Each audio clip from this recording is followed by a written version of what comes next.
देखिए जी, पाकिस्तान तहरीक इंसाफ पंजाब के रहनुमा और नवाज़ भप्पी हैं। साउथ पंजाब से इनका ताल्लुक़ है। उनकी गिरफ़्तारी अमल में आती है और सुबह 8 बजे इसका ऐलान होता है और असम्बली के इजलास के दौरान भी जो है वो इस चीज़ की तस्दीक होती है। जिस वक्त आपके जो वज़ीर क़ानून हैं वो वाइल्ड लाइफ़ के से मुतल्लिक़ किसी मुकदमे का ज़िक्र करते हैं और फिर उनकी गिरफ़्तारी को कन्फ़र्म करते हैं। ये मुझे तो एक फ्रेंडली मैच लग रहा है, जो कि इससे पहले भी होता रहा है। पाकिस्तान तहरीक इंसाफ की पंजाब की ख़ास तौर पर जो लीडरशिप है, उनमें कई ऐसे नाम हैं जिन्होंने फ़रमाइशी गिरफ़्तारियाँ का जो है एहतमाम किया मुकम्मल तौर पर। फ़वाद चौधरी साहब पे भी ये इल्ज़ाम लगता है कि उन्होंने भी जो है वो फ़रमाइशी गिरफ़्तारी अपनी करवाई और इसके अलावा भी बड़े नाम हैं।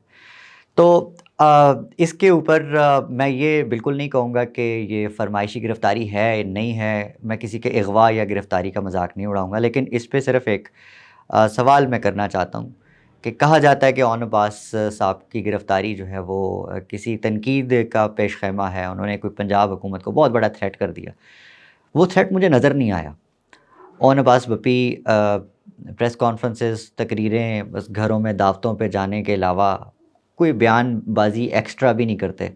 तो उन्होंने कौन से ऐसे इनकलाब का उन्होंने ऐलान कर दिया था पंजाब में कि उनकी गिरफ़्तारी ज़रूरी थी और इस तरह से गिरफ़्तारी ज़रूरी थी कि उनके घर की भी फुटेजेस सामने आ रही हैं कि जी तोड़-फोड़ कर दी, पकड़ के ले गए।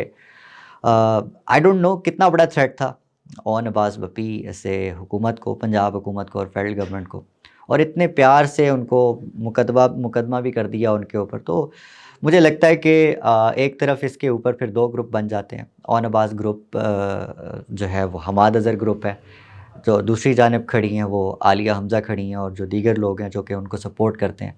अच्छा, ये चीज़ मैंने देखी हैरानकुन तौर पर कि इस वक्त जो पाकिस्तान तहरीक इंसाफ की जो लीडरशिप है वो हमाद अज़हर ग्रुप को ज़्यादा सपोर्ट करती नज़र आती है। जैसे कि मैं सलमान अकरम राजा साहब की ट्वीट पढ़ के बड़ा हैरान हुआ कि जी हमें इसकी मज़म्मत करना हम सब पे फ़र्ज़ है। मतलब बनावटी तौर पे नज़र आ रहा है साफ़ कि भई आप किसी और को फैब्रिकेट करना चाह रहे हैं। अच्छा, इसमें एक और इत्तला भी सामने आती है कि पंजाब में मज़ीद गिरफ़्तारियों का भी इंदिया है कि मज़ीद गिरफ़्तारियाँ हो सकती हैं। लेकिन इसमें देखना ये है कि ये जो 2 ग्रुप्स हैं इस वक़्त, ज़ाहिर है ग्रुप बंदियाँ तो हर पार्टी में होती हैं, पीटीआई में ख़ास अब इस वजह से ज़्यादा एलैबोरेटेड हैं हर जगह पर, क्योंकि डिस्कस ही पीटीआई होती है। तो पंजाब के ये जो 2 धड़े हैं, 2 धड़े बेसिकली नहीं हैं, 3-4 धड़े हैं। लेकिन जो 2 धड़े आपस में इस वक्त आमने-सामने हैं, अब इनकी लड़ाई कितनी दूर तक जाती है, ये एक नया तमाशा शुरू हो गया पंजाब के अंदर। लेकिन देखना ये है कि अब ये जो गिरफ़्तारियों का अमल है उसमें अगली गिरफ़्तारी किसकी होती है और फिर उस पे मज़म्मतें कितनी आती हैं, क्या होता है, क्या नहीं आता। तो ये तो सारी पाकिस्तान तहरीक इंसाफ पंजाब की लड़ाई है। इसमें ये जानना बहुत ज़रूरी है कि आलिया हमज़ा को जो ख़ान साहब ने इख्तियारात दिए, अनलिमिटेड इख्तियारात पंजाब के, वो इसको किस तरह से आगे लेकर चलती हैं और वो पंजाब को कैसे लीड करती हैं। और क्या पंजाब में जो दूसरी लॉबी है वो आलिया हमज़ा की टीम को उस तरह से काम करने देगी, या इसी तरह ही जो इख्तलाफ़ात में पार्टी को तक़सीम रखा जाएगा ताकि पार्टी उस तरह से मौसर तरीके से काम कर ही ना सके तहरीक चलाने में, जिसका ऐलान कर चुकी है। मुमकिना तौर पे जो तहरीक शुरू होनी है ईद के बाद पाकिस्तान तहरीक इंसाफ और जो मुत्तहिदा अपोज़िशन है उसकी जानिब से। अच्छा जी, ये जो ट्रंप का मामला है इस पे पाकिस्तानी गवर्नमेंट बहुत ज़्यादा डेस्परेशन शो कर रही है। ट्रंप ने ख़ुद शुक्रिया कर दिया एक स्पीच में, और फिर 2 ओहदेदार हैं ट्रंप की गवर्नमेंट के, जिन्होंने, एक ने जो है कॉल की इसहाक डार साहब को और एक ने जो है वो फॉक्स न्यूज़ पे बैठ के इंटरव्यू दे दिया। ये 3 चीज़ें कुल असासा हैं इस वक्त पाकिस्तान की हुकूमत का, जो कि ख़ुद मुबैना तौर पर फ़ॉर्म 47 पे बैठी हुई है इस वक्त, और लग ये रहा था कि शायद उनको सिर्फ़ एक ही शुक्रिया की का इंतज़ार था जो कि वो आ गया। तो वो जो एक निक्की जही हाँ हुई है ना ट्रंप की तरफ से, वो ये समझ रहे हैं कि इनकी बहुत बड़ी ट्रियम्फ़ है, ये जीत गए हैं, किसी बड़े महाज़ पे जीते हैं।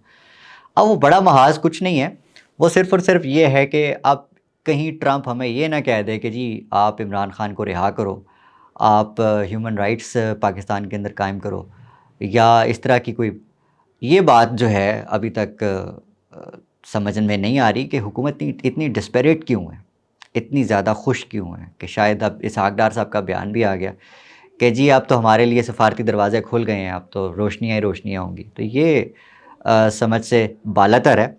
دوسری جانب ریان گرم صاحب نے ایک معاملے پہ جو کہ اس کا بیک گراؤنڈ ہے، جو شکریہ کا بیک گراؤنڈ ہے، اس کے اوپر بڑے ٹھوس قسم کے سوالات اٹھائے، جو کہ میرا خیال ہے کسی بھی ایونٹ پہ اعتراضات اور سوالات اٹھتے ہیں، یہ نیچرل ہے۔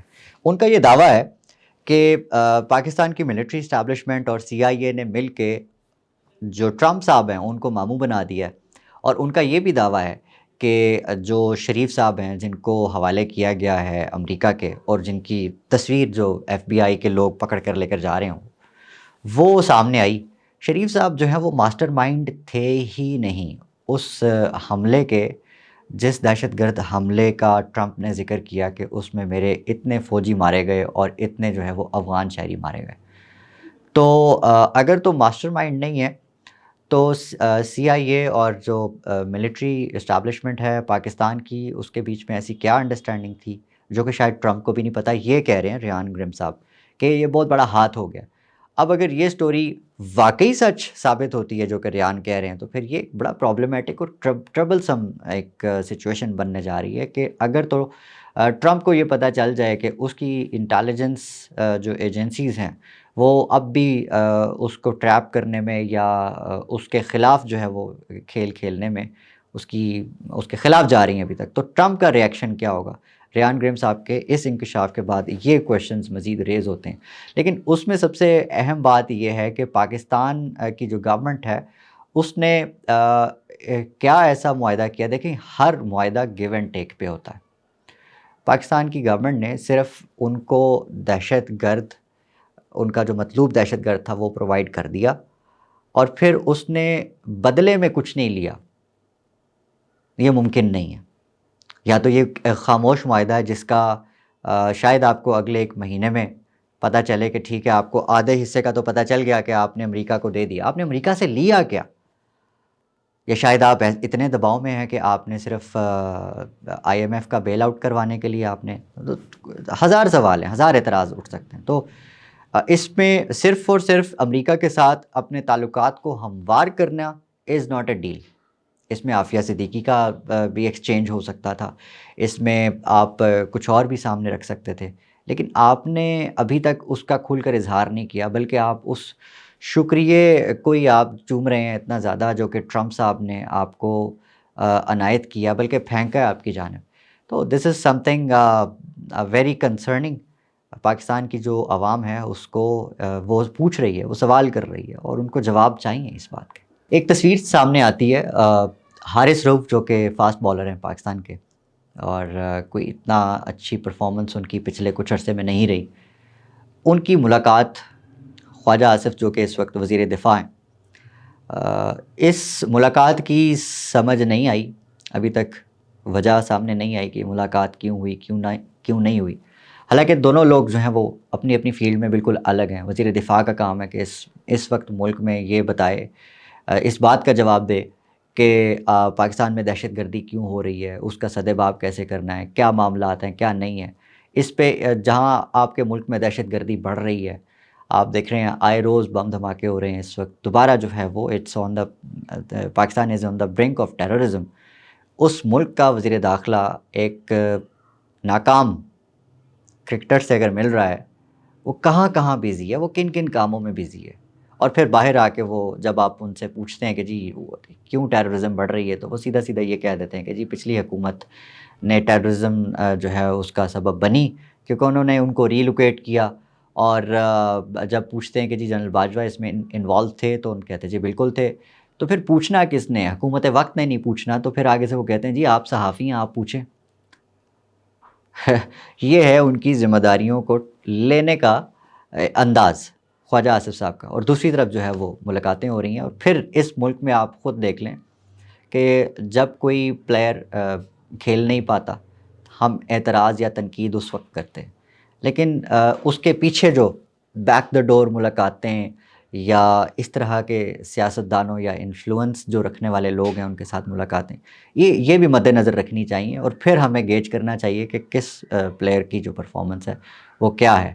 تو یہ کچھ چلتا ہے جب تک یہ ختم نہیں ہوگا، پاکستان میں سفارش سسٹم ختم نہیں ہوگا، سفارش پہ لوگ نہیں آئیں گے، جب میرٹ پہ ہوگا سارا کچھ، پاکستان کی کرکٹ میں پی سی بی میں جو لوگ آئیں گے وہ میرٹ پہ آئیں گے، اس طرح نہیں آئیں گے، یا اس طرح کی ملاقاتیں کر کے اپنے میل جول کر کے اپنی جگہ نہیں فکس کروائیں گے، یا اپنے معاملات نہیں سیٹ کروائیں گے، تو پھر پاکستان جو ہے وہ ترقی کر سکتا ہے، پی سی بی ترقی کر سکتا ہے، پاکستان کی کرکٹ ترقی کر سکتی ہے، پھر پاکستان کی جو عوام ہے اس کو گالیاں دینے کا جو موقع ہے وہ کم ملے گا۔